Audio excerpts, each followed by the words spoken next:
I am so excited to share my latest resource, downloadable print your own flashcard decks. These have been created following my many years working with children of all abilities in the clinical setting, and my themed flashcard decks work. The kids love them because they're engaging and they encourage movement, learning, coping skills, and just plain fun. From dinosaurs to Halloween, each deck includes suggested and themed centering techniques, warm-ups, guided meditation, relaxation, yoga-based movement, and games. Each card in the deck includes multiple yoga-based practices to choose from, meaning you can enjoy a different experience each time you play, and there will always be something that's suitable and accessible for the child you are working with or the setting you are working in. These are highly adaptable tools, and they work in the classroom, hospital, office, or home setting. Download and print on card or paper stock of your choice and enjoy creative, adaptable, and accessible adventures for many years to come with children of all abilities and in all settings. I promise you will not regret adding a set of 2 of these to your resource collection. And keep checking in. I have created a lot of these decks over the many years I worked in the clinical setting with children of all abilities, and I'm slowly updating and releasing them to the public so that all children can benefit from these wonderful tools.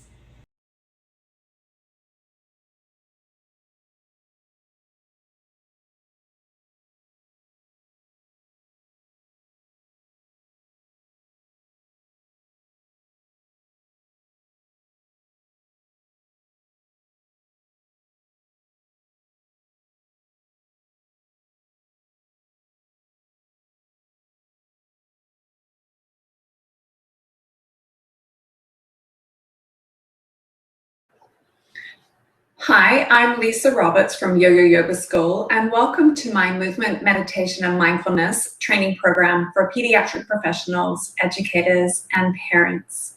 Today's session will be covering the fundamentals of yoga-based movement. It's part 2 of this 3-part series, and today we'll be covering traditional yoga postures and stretches that fall under the categories of forward bends and back bends. So we'll just review the benefits of movement and yoga-based postures and stretches and how they apply to developing children. So when we think of children's developmental needs and we think of movement and stretches that are traditional yoga-based postures and stretches, we are developing gross motor skills, including gross motor planning, coordination, and bilateral integration. We're increasing physical strength in the core and in the extremities as well, improving mobility, stability, flexibility, and balance. We're developing the mind-body awareness and the mind-body connection. Of course, once kids can achieve a challenging posture, we're boosting confidence and self-esteem. We're providing a broad range of sensory inputs through the body movements to help support development of those sensory systems. And we're also providing a nice balance of sensory input to organize the nervous system and help to relax the nervous system responses.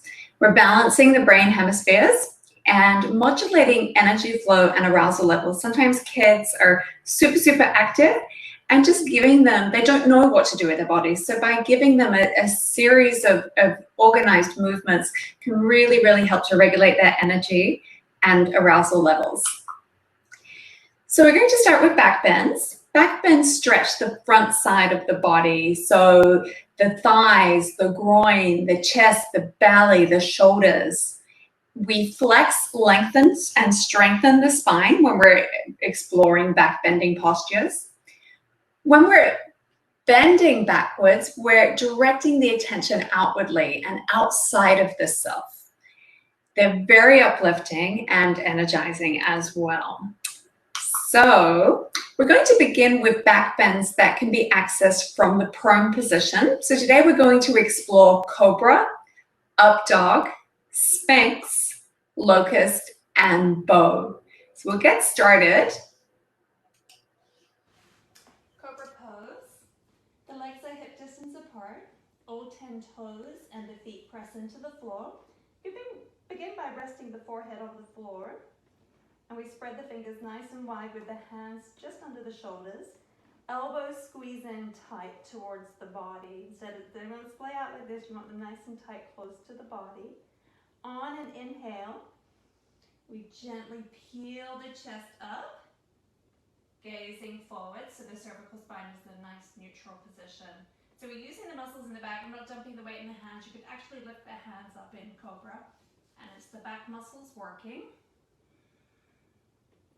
So we'll go from Cobra to up dog. Legs stay in the same position.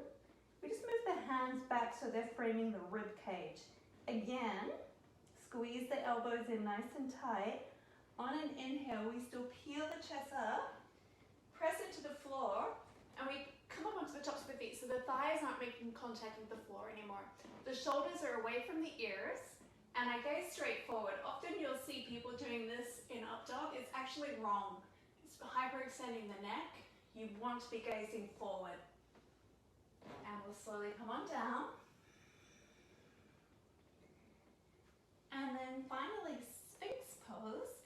We're going to clasp the elbows, and this is just to set up shoulder width apart for the elbows. And we bring the hands straight forward, spreading the fingers wide, pressing into the forearms. The action is dragging back, so the mat adds resistance, so that the forearms actually do not move. But you want to have that action as if you're trying to drag the elbows back towards you and the forearms towards you, and lift the chest up. Just like a sphinx, the mythical sphinx in the sun. Locust pose. Let's begin on our bellies. Face down, forehead resting on the floor. Feet and legs hip distance apart. Palms face down, rest alongside the hips. On an inhale, peel the chest up, and then continue to breathe. Reach the arms back behind you, and then lift the legs on another inhale, and then hold and breathe. Every inhale, lifting a little bit more, and exhaling, we soften into that lift. And release. Half and full bow. We'll begin with half bow on the left side. So I'm going to extend my right arm out along the floor. My right leg will stay extended on the floor with the top of the foot pressing into the floor, and my right hand is going to press into the floor also. Bending my left leg, I'm going to reach back with my left hand, flex the foot, and on an inhale, I'm going to lift up, and exhale, I will kick up and back with the foot. So the foot is actually helping to lift me up into this bow shape. Slowly release. And we'll bring the arms alongside the body. Bend both feet toward the butt. Grab onto the feet, flex the feet. And I'm going to use an inhale to kick up and back, lifting into a bow shape. Every inhale, I lift a little higher. Every exhale, I soften into this. And slowly come on down. There is the option to use a strap if you can't reach the feet. So I will show you half bow with a strap. This could also be done for full bow. So again, extending the arm on the floor, and we just lift up and kick. Bridge pose.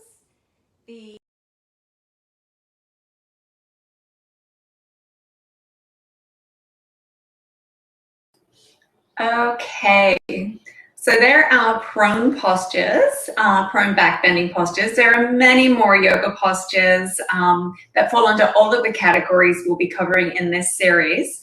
I'm just covering some to highlight and give you a nice basic foundation to work from. However, I do recommend my book, Teach Your Child Yoga.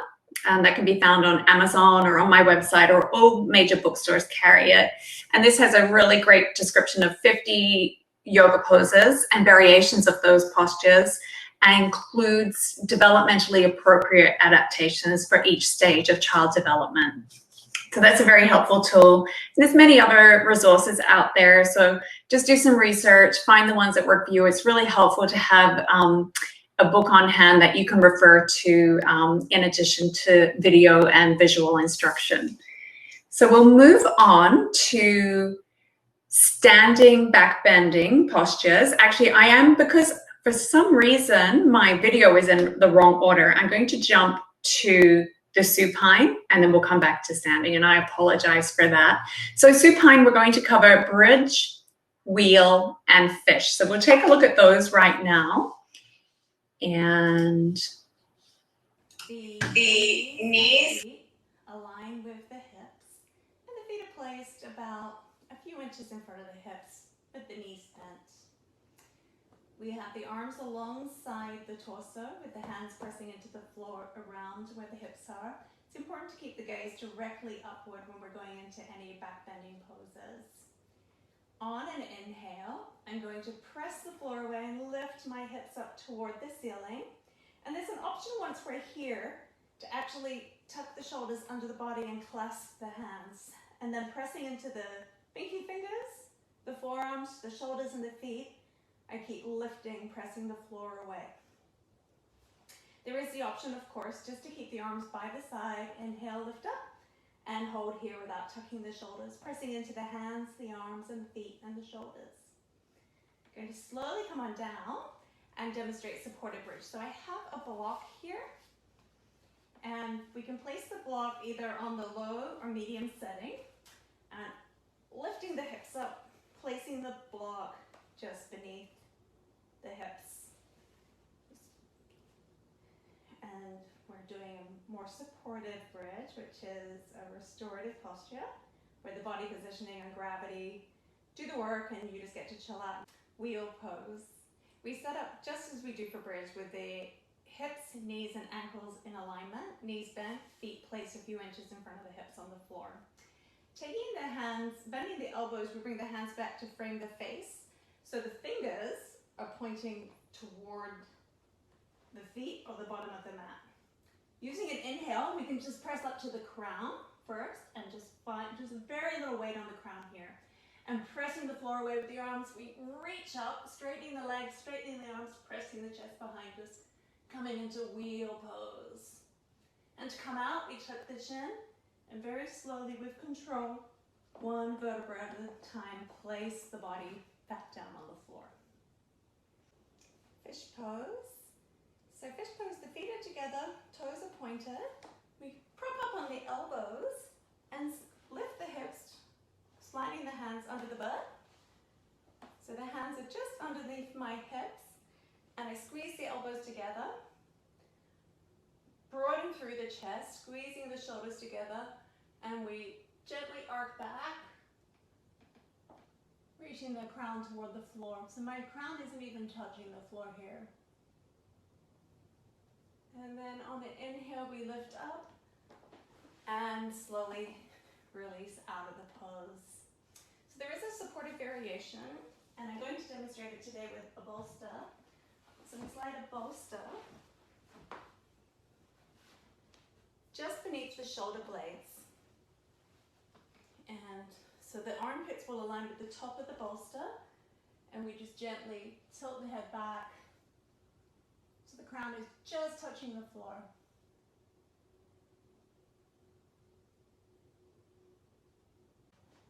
Dancer's pose.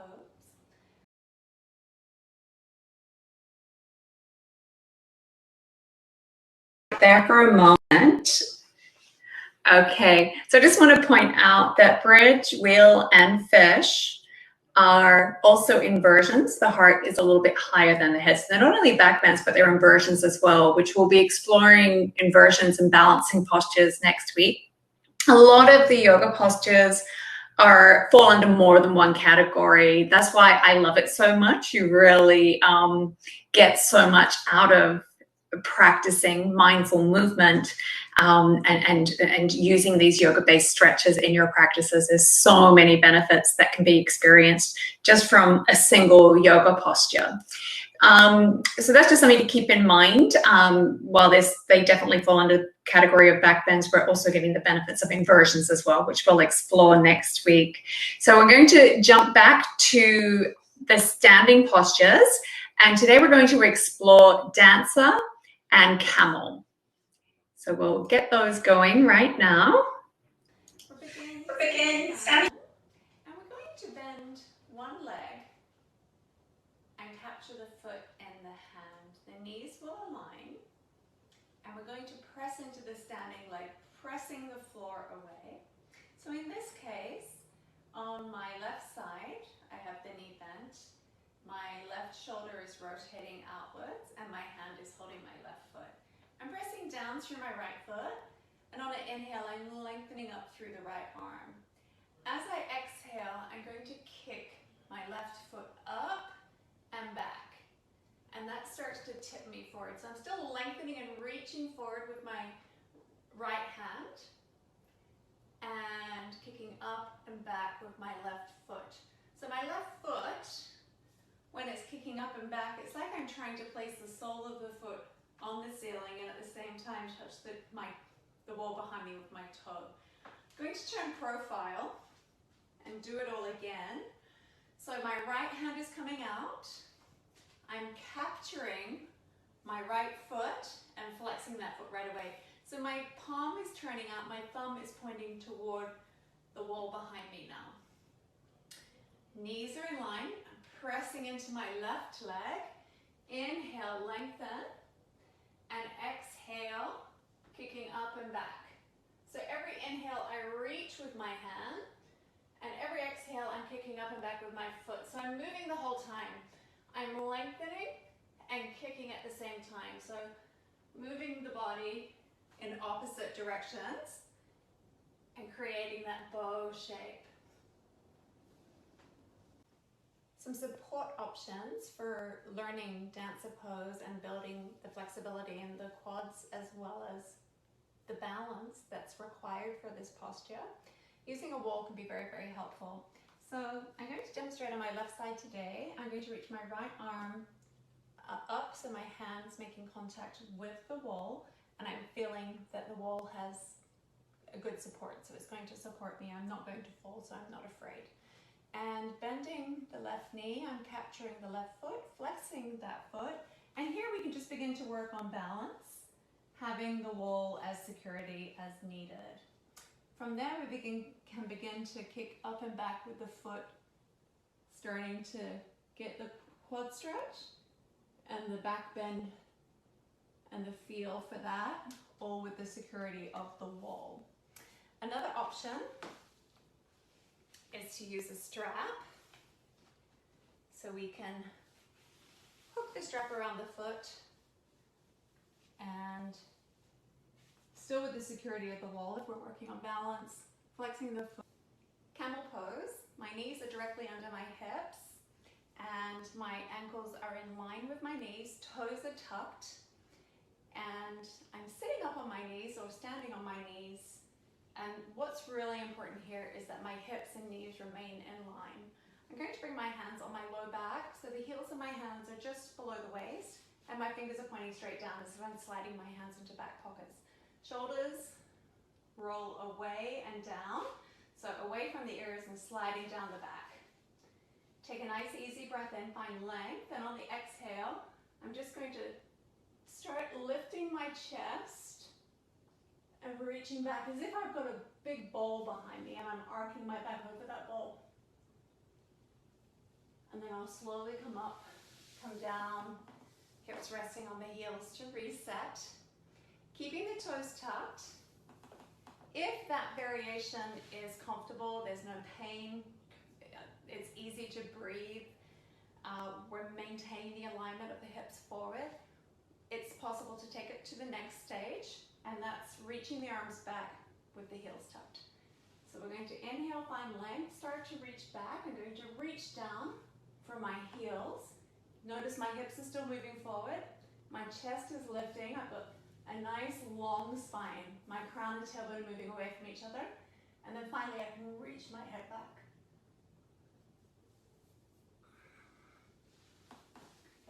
And I'm resetting again, but you notice I untuck my toes. So this is the final stage.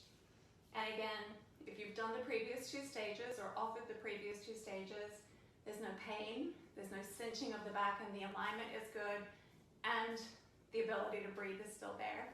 We can offer the next level, or the full expression of camel. So we still have that alignment of hip to knee to ankle, pressing the shins and tops of the feet into the floor. We're going to I like to place the hands on the low back to begin with anyway, just to remind myself to keep space in here and not crunch and cinch, because that can injure the low back. So we're going to reach up and then bring the hands to the heels, hips press forward, chest expands, and we can reach back and breathe. And always reset by neutralizing the spine like I'm doing here. And if you're done with back bending, done with camel, then you can move into a counter forward fold, such as child's pose like this. Demonstrating camel pose at the wall, and this can be really helpful for keeping the hips pressing forward and really lengthening the back of the body and not crunching into the low back and injuring it. So for today, I am going to tuck my toes while I'm at the wall. I'm pressing my hips into the wall as I reach back for the feet. And then I can tilt the head back. But you can see that my hips are pressing into the wall. So that really gives me that sensation and feel of pushing the hips forward and lifting up and out of the waist as we make the beautiful back bend for camel. Cat pose. We begin in table.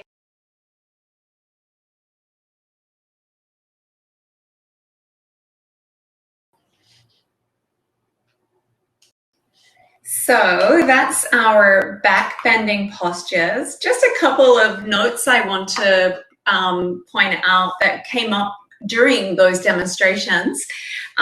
Developing children, if their balance hasn't developed yet, and kids can be very challenged with that up until about 8 or 9 years of age.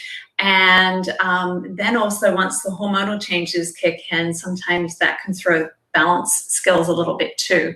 So kids are often at different levels in terms of balance, but offering a wall to while they work on getting used to standing on one leg so the support is there. And if there is no wall, you being the balance, you can go palm to palm just to help the kiddos feel safe and secure while they're exploring these balance postures and what it feels like to stand on one leg.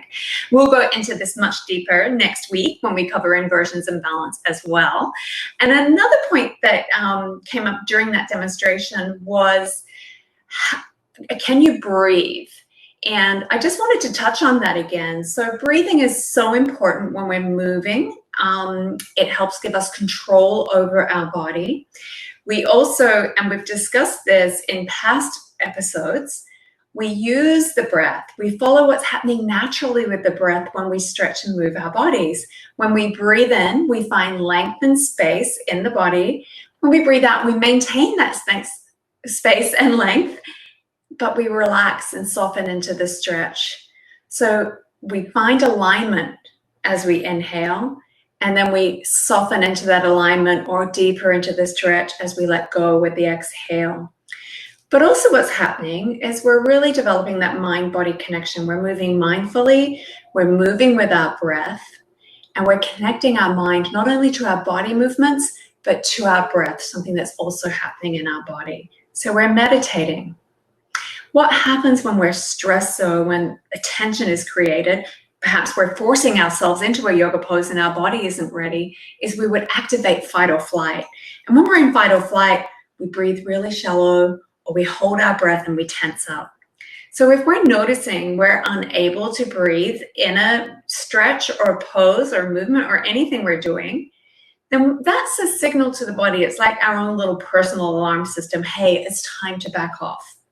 If you can breathe easy, you're not in stress mode, or stress response or fight or flight. You're in rest and digest. You're promoting that. And that's going to allow you to stretch safely and stretch deeper. So that's a really important point for you when you're practicing yourself, but also when you're leading and teaching this movement to children. And finally, we're going to go into forward folds. And the opening line for forward folds is, as you saw in the camel pose, I said, hey, if you're done with back bending, you would do a nice forward bend to counter that. So that's what forward bends are. If you think of back bending your body, then you come into a nice forward bend. You're countering the back bend. They're a nice counter pose to back bending stretches. Forward bends also stretch the back side of the body. So if you think of back bends, stretching the front side, when we're going to forward bends, we're stretching the back side of the body and compressing the front side of the body. So if we're stretching the back side, we're thinking calves, hamstrings, low back and hips, mid back, upper back, and shoulders as well are all getting stretched when we're doing forward bends. Compressing the front side of the body, we're mildly stimulating internal organs, and we're directing our attention inward. So if you think of back bends, we're getting out of ourselves and looking out into the outside world and expanding. With forward bends, we're tuning in, we're directing our attention inward. So they're quieting and calming for the mind and the body. We'll discuss more of that when we go into therapeutic yoga-based practices, movement, meditation, and mindfulness with a therapeutic approach. But that's just something to keep in mind of the benefits of a forward bending posture. So for today, we're going to explore some seated forward bends. Today, we're going to explore seated forward bend, bowing hero, and snoozing butterfly. So we'll get that video up and started. Getting table with the knees. And my apologies, again, this seems to be out of order. So it seems we're starting on the prone. So we're going to start with prone forward bends, cat and child's pose. Knees below the hips and the ankles in line with the knees. All alignment is hip distance apart, and we spread the fingers wide, placing the hands on the mat, wrists directly below the shoulders. Taking a nice easy breath in, we lengthen tailbone and crown away from each other, so we're having a nice long spine on the inhale, and on the exhale, tuck the tailbone, tuck the chin, press the floor away and curl up into the cat shape. So this is our cat pose. It's a forward bend. It's also an inversion because the heart is higher than the head. And then when we flow through cat-cow, so if I come into cow now, you'll see this is the back bend. And then on an exhale, we curl into cat. This is the forward bend. So when we do cat-cow flow, we're actually flowing between a back bending posture and a forward bending posture. I'm going to demonstrate a couple of variations of child's pose. We'll begin with the feet tucked under the hips and the knees in line with the hips. Take a nice easy breath in, and on the exhale we're going to walk forward, reaching the arms out as far as they'll go, allowing the forehead to melt on the floor. So with this one, with the arms active, we're getting a stretch across the shoulders as well as our forward bend and our mild inversion, and a gentle hip and low back stretch as well.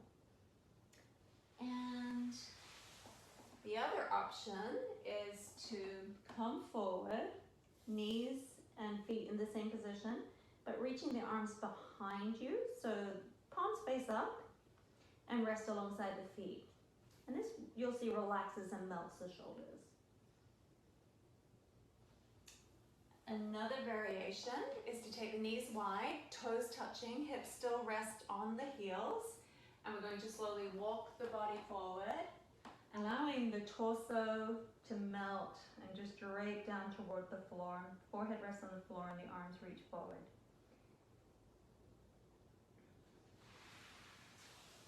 And then finally, restorative variation. I'm using a bolster, but you can use a pillow, or stacked pillows or folded blankets. So I'm placing the short edge perpendicular to my body. Taking a nice full breath in here. As I breathe out, I'm gently going to walk my torso forward and just allow it to rest on the bolster. Now I've got one cheek turned, so if we do go for this option when you're leading this pose, just be sure to turn the cheek the other way so that we're getting a nice even stretch in the neck.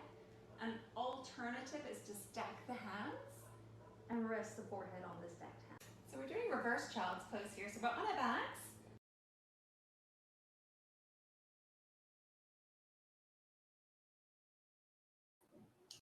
Okay.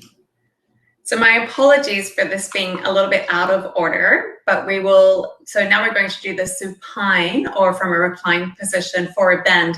And I know it sounds crazy because it doesn't look like a forward bend when you're on your back. But if you look at the shape of the pose, and you'll see this when I do the demonstration in the video, when you think of the shape of the pose and we're on our back, this is still a forward bend. So forward bends can be accessed from the back. When we think of it, we always think of going forward, but they can be accessed from a reclined position. And even though this is on the back, it's still child's pose when you think of the shape that the body is making.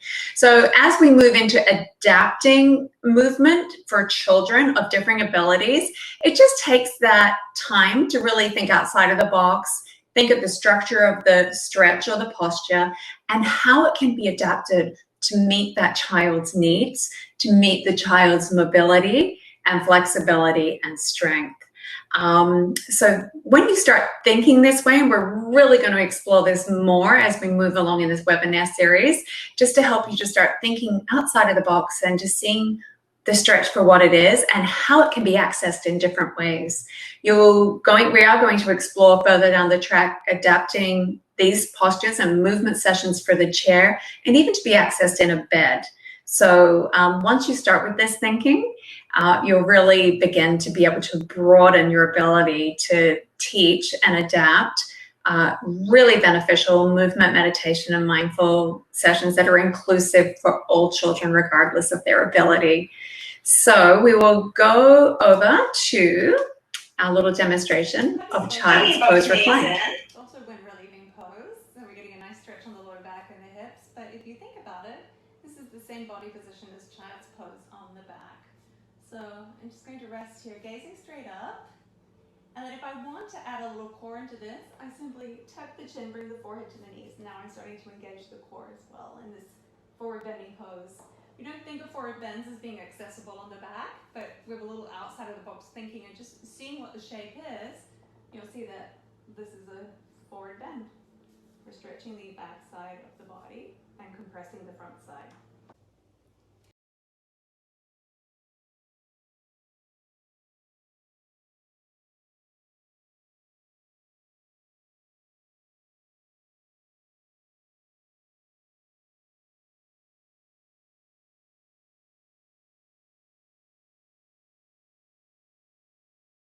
Seated fold, we'll begin in staff pose with the legs aligned with the hips, toes flexed, hands resting either side of the hips, and gazing forward. So on an inhale, I'm reaching the arms up by the ears, finding length of space, shoulders are melting down the back, but I'm lengthening from my hips to my fingertips. Taking a nice full breath in, finding length and space in the spine, and on the exhale, hinging from the hips, coming forward. Now this is my halfway. I'm going to take another inhale. And on the exhale, soften into my stretch. Now my hands have grabbed my ankles or my feet. It doesn't matter if the hands reach the knees, the calves and shins, or the ankles. And once we're here, we're getting a nice stretch along the hamstrings and the calves. So I'm going to take it into a full restorative, relaxing forward fold by turning my attention inward. I'm allowing my face to melt towards my shins. And I'm getting a nice stretch all along the back side of my body here as well. So a few ways to prop seated forward fold. A lot of my super tight teens, there's a lot of resistance in the hamstrings and calves, so we will prop a little rolled up towel just to make a little micro bend in the knee. Takes the stretch a little bit out of the hamstrings and calves, but just as we're gaining some flexibility. So we can start moving into the shape without it hurting, without too much resistance. Another trick I will do is to warm up the muscles before we go into forward fold. So beginning in staff pose, we will point and flex the feet just right here before we even begin to forward fold. Inhale, point, exhale, flex. Inhale, point, exhale, flex. And then we'll move into our forward fold. And finally, a strap is always an option too. We hook the strap around the feet. And just like horse's reins, we sit up nice and tall. On the inhale and on the exhale, we use the strap to pull the torso forward. And as we gain flexibility, we'll be able to walk the hands along the strap and eventually not need the strap. Bowing hero, this is a nice restorative forward fold. So I have the block between my feet and it's placed horizontally. And then my hips are sitting, just resting on the block. Taking a nice breath in here in this nice neutral position. As I breathe out, I'm going to bow forward, resting my forearms and hands alongside the block I have placed in front of me, and I just rest the forehead here. And we relax and breathe, letting the props and gravity and the body position do the work here. Snoozing butterfly. We begin in butterfly, soles of the feet together, knees opening out, knees pressing toward the floor, and we clasp our hands around the feet. Pulling up to lengthen the spine first. We pull against those feet, straighten the arms, take a nice easy breath in. And on the exhale, we bend the elbows, drawing them in close to the torso, and we bow forward, melting the head, the crown of the head toward the feet. And we breathe and hold. Downward facing dog. Beginning table with the knees and hips in line and the feet going directly back from the knees. Wrists directly under the shoulders, fingers spread nice and wide. Tucking the toes, we're going to walk the hands one handprint forward. Fingers still spread nice and wide, so I'm spreading the fingers really, really wide. Pressing into the index finger and thumb to resist the temptation or natural tendency to roll out toward the pinkies. We want to press all finger pads into the mat and be very mindful of the index finger and thumb maintaining that contact. Taking an inhale and using an exhale, we're going to press up, melt the heels toward the floor, press the chest back toward the thighs, and the sit bones reach up toward the ceiling. So we're getting a nice stretch all through the body, from the fingers all the way up to the hips, and then down to the heels. And there's a tendency to shrug the shoulders up to the ears. You want to make sure the shoulders are melting away, which is really hard to do when you're upside down. And from here we'll come into puppy. Going to lower the knee.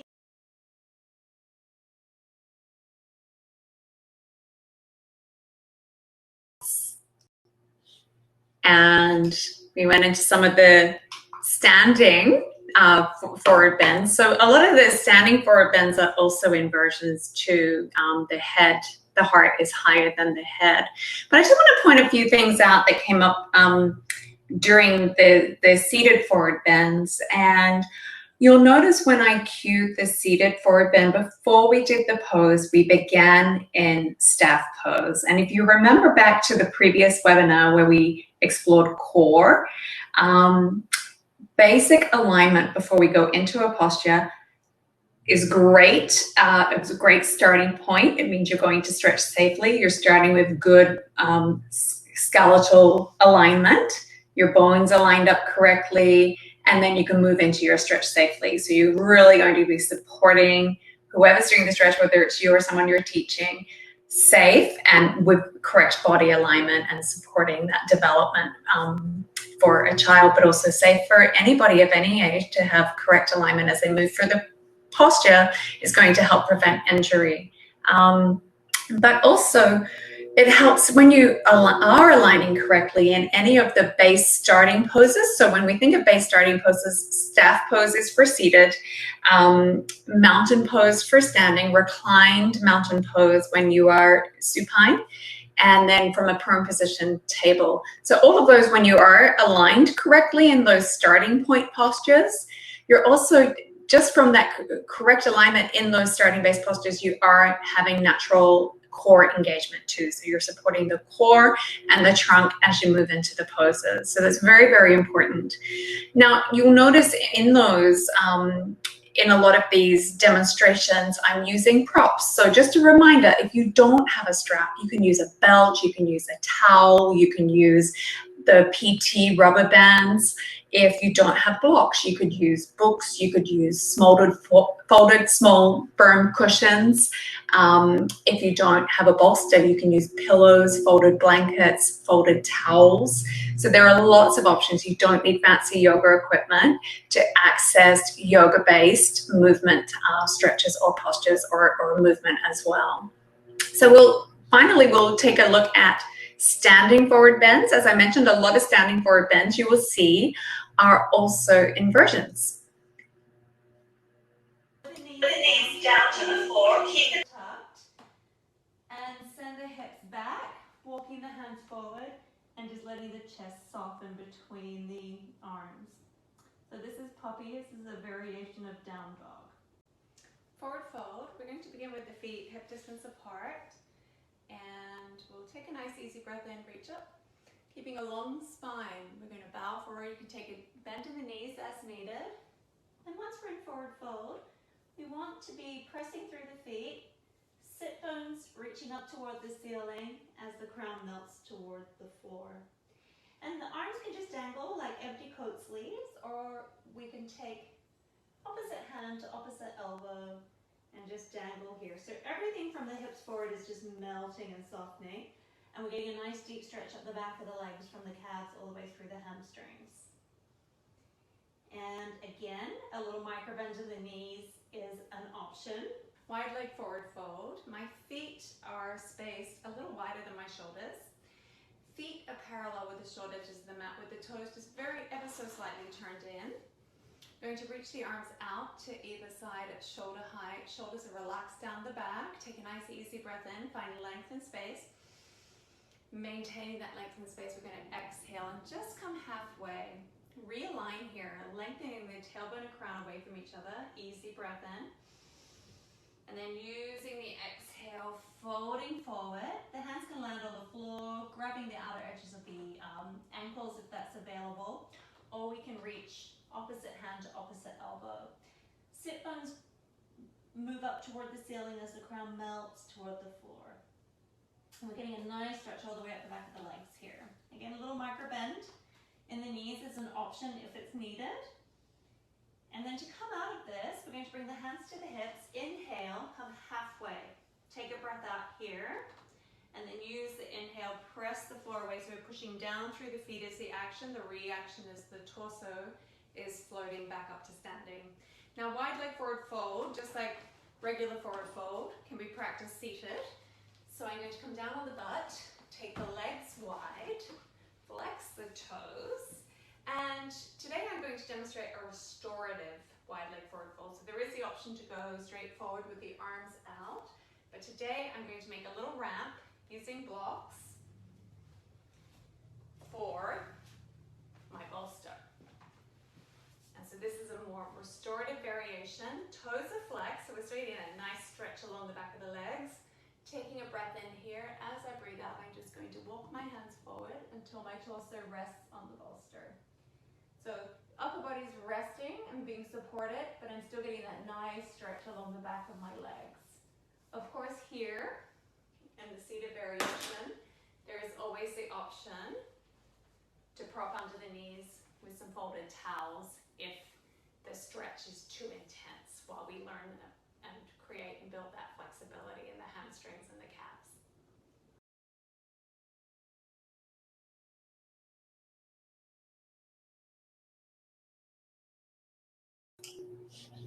So there we have it.